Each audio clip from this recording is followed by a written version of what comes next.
మాదాపూర్లో పబ్బులు, బార్లు, హోటల్స్లో తనిఖీలు. నార్కోటిక్ ఎక్సైజ్ ఎస్ఓటీ ఆధ్వర్యంలో సోదాలు. డ్రగ్స్ సరఫరా చేస్తే కేసులు తప్పవంటూ warning.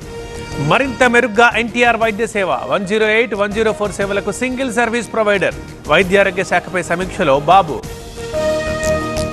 ఎంపీడీఓపై దాడిపై AP deputy CM serious. పద్ధతి మార్చుకోకుంటే తాట తీస్తానంటూ హెచ్చరిక. అవసరమైతే సీమలోనే ఉంటానన్న పవన్.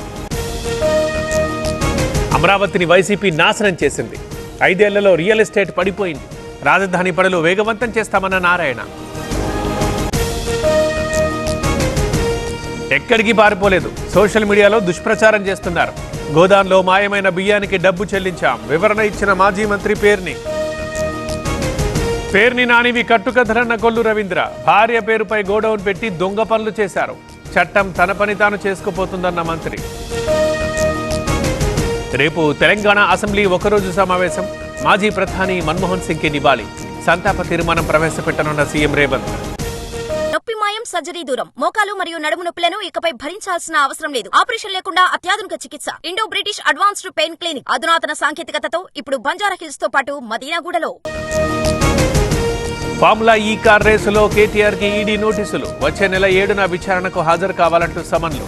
విదేశాలకు నిధుల బదిలీపై ఈడీ ఫోకస్. రైతు భరోసా అమలుకి రిమోట్ సెన్సింగ్ టెక్నాలజీతో సాగు విస్తీర్ణం గుర్తింపు. సాగు భూములకే స్కీమ్ అమలన్న మంత్రి తుమ్మల. రీజనల్ రింగ్ రోడ్ నిర్మాణంలో ముందడుగు. 7,104 కోట్లతో RRR నార్త్కి టెండర్లు. 2 ఏళ్లలో పనులు పూర్తి చేయాలంటూ నిబంధన. జనవరి 1 నుంచి భూభారతి ధరణి పోర్టల్ స్థానంలో అందుబాటులోకి. డిసెంబర్ 31తో ముగుస్తోన్న టెర్రాసిస్ గడువు. కృష్ణా, గుంటూరు ఎమ్మెల్సీ ఎన్నికలపై టీడీపీ ఫోకస్. ఇవాళ రిటైర్డ్ ఉద్యోగులతో భేటీ కానున్న పెమ్మసాని. రిటైర్డ్ ఉద్యోగుల మద్దతు కోరనున్న కేంద్ర మంత్రి. పవన్ పర్యటనలో నకిలీ IPS arrest. Fake ID card, uniform, car seize. Land సెటిల్మెంట్ల కోసం ఫేక్ అవతారమన్న పోలీసులు. పేదల వైద్యంపై పట్టింపు లేదు. 8 నెలలుగా నిలిచిన వైద్య సేవలు. రేవంత్ ప్రభుత్వంపై ఈటల ఆగ్రహం.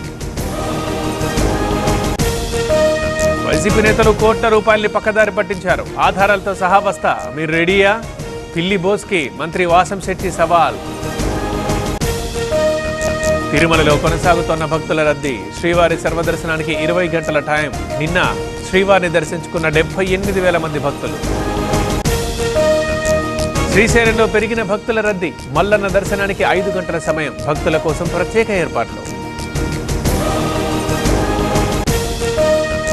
అర్ధరాత్రి 1 గంట వరకు బార్లు, రెస్టారెంట్లు. న్యూ ఇయర్ సందర్భంగా ఎల్లుండి మాత్రమే. ఉత్తర్వులు జారీ చేసిన తెలంగాణ ఎక్సైజ్ శాఖ. అల్లూరి జిల్లాలో పెరిగిన చలి తీవ్రత. పాడేరు ఏజెన్సీలో తగ్గిన ఉష్ణోగ్రతలు. వంజంగి మేఘాల కొండపై పర్యాటకుల సందడి. కశ్మీర్ లోయలో భారీగా కురుస్తోన్న మంచు. శ్రీనగర్, జమ్మూ నేషనల్ హైవే మూసివేత. విమానాలు రద్దు. ప్రయాణికుల ఇబ్బందులు.